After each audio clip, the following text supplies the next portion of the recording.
4 چیز رزق انسان را زیاد می کند: خواندن نماز تهجد، زیاد استغفار کردن، صدقه بسیار، ذکر الله را بسیار کردن.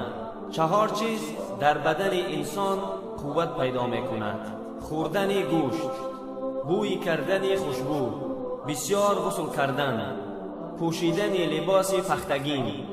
4 چیز عقل انسان را زیاد می کند: ترک سخنان بیهوده، مسواک کردن، نشستن در مجلس صالحین، نشستن در صحبت علما. این ویدیو را نشر کنید و در ثواب شریک شوید.